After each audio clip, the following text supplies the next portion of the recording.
all right, God, I thought you wanted me doing this, but it hasn't been working for 6-8 months now, and do you want me doing this?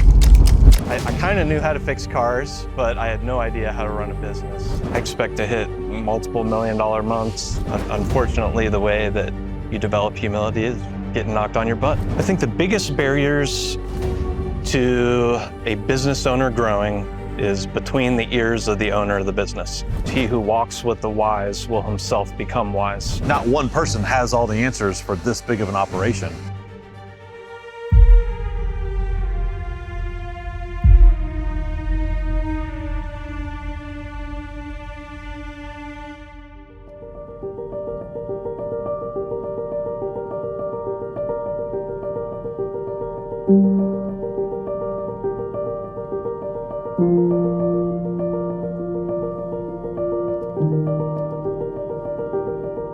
We've continued to have record month after record month. So far, I think our biggest is 964,000. What is a Monday like? What's the average car drop off on a Monday? It's in the 70s. 70 cars on a Monday morning.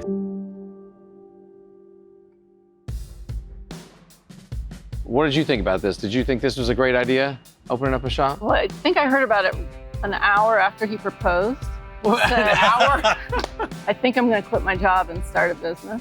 An hour? I was certainly unsure. I'm not drawn towards risk taking.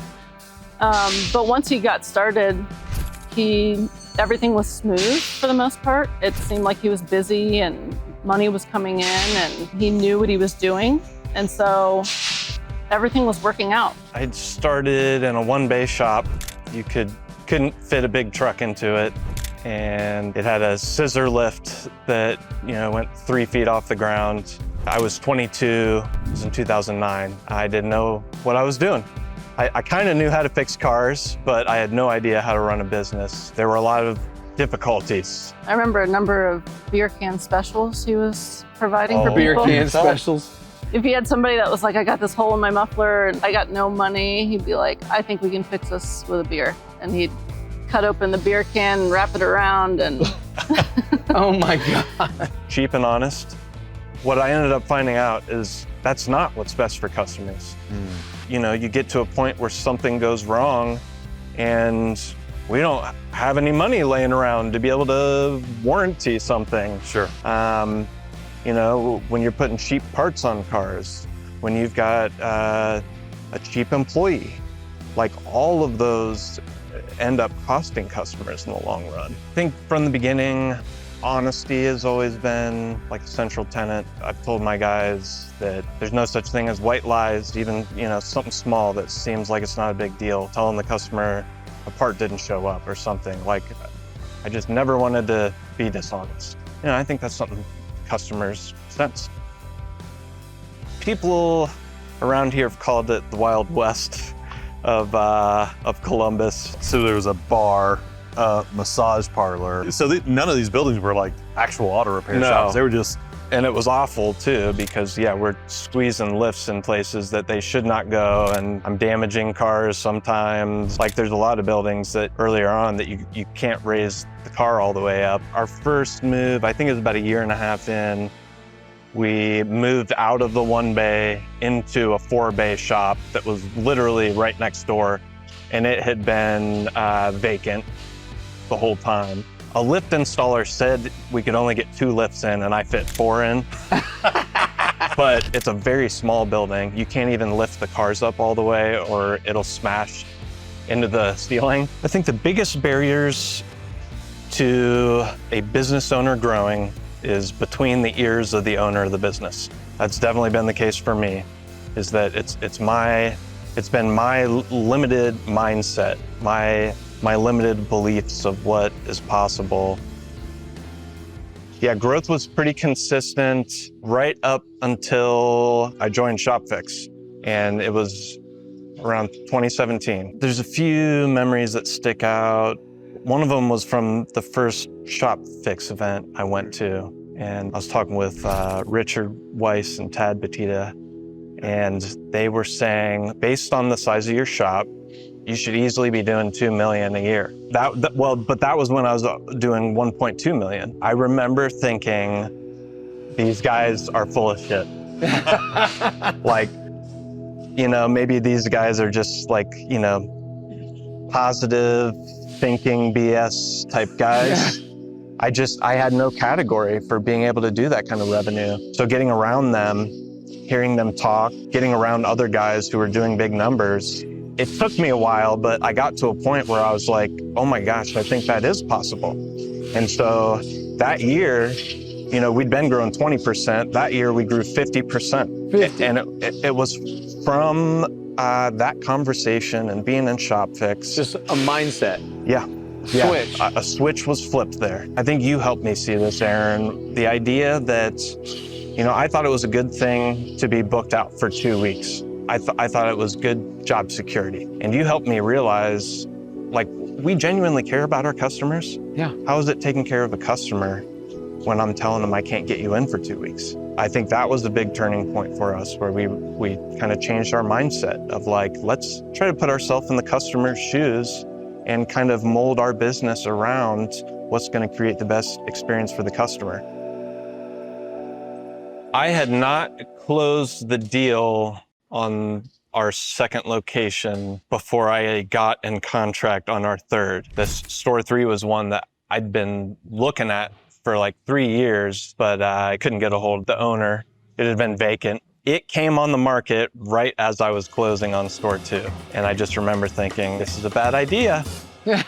I think things went so well with store 2.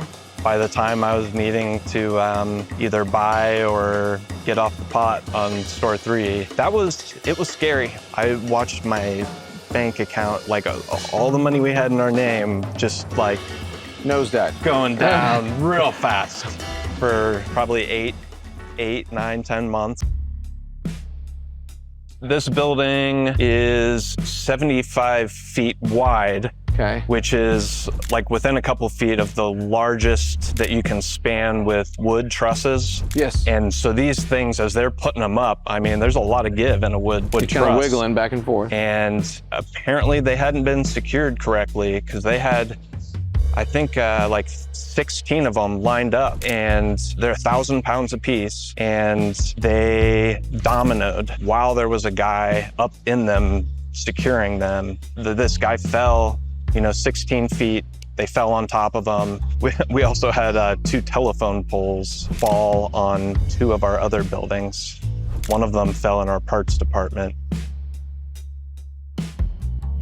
I think we're looking around 40, employees. Wow. You have a strong leader for that. You've always asked questions and sought advice, knowledge, because not one person has all the answers for this big of an operation. It's a very different environment than the previous shop I was in. Came here because I wanted to be in a place where we could really focus on taking care of our customers while also taking care of our staff well. Luke is a great guy. I did not realize how big of a shop it was going into. He's very humble and did not come forth bringing up how big of an operation it was, how much we're trying to do, but more of how we're trying to take care of our customers. And that was what really excited me about coming here. You get to belong to a culture that wants to see you succeed. They want to grow you. They want you to reach your dreams. And that Luke has done that for me, without a doubt. I started this nonprofit mechanic training program, and it's started in a little spot, and it's grown to, we've got around 150 students a year. There's been over 500 students who have come in since 2017. Looking back, one of the biggest things that I think has held back growth is I had a subconscious belief that making a lot of money was evil. If you have that belief, you're gonna hold yourself back. And for a long time, I held myself back. And it was through getting around other people who helped me realize that it's a matter of stewardship. You know, there's no way I would have been able to develop the trade center if the business hadn't been profitable and running on its own. So I ended up looking back and realizing that it's only through the business running well and being profitable that I was able to start this program that helps other people. My burden for the school came from my personal experience of just having a really hard time in high school, hating sitting at a desk all day, wanting to become a man, and realizing that like I'm sitting at a desk learning about history or whatever is not helping me become a man. I wasn't wired that way. And so between that and through struggling with depression, ending up even having a suicide attempt when I was 17. You know, I grew up with a great family, and there's a ton of young people who don't have a lot of the advantages that I grew up with, and I barely made it. So how are these young people growing up in our city gonna make it if, you know, the role models in their life are, you know, drug dealers in their neighborhood? One of my favorite proverbs says, "He who walks with the wise will himself become wise." I have seen that play out in my life as I've gotten around other people who knew what they were doing and people that I wanted to emulate. I became more like them.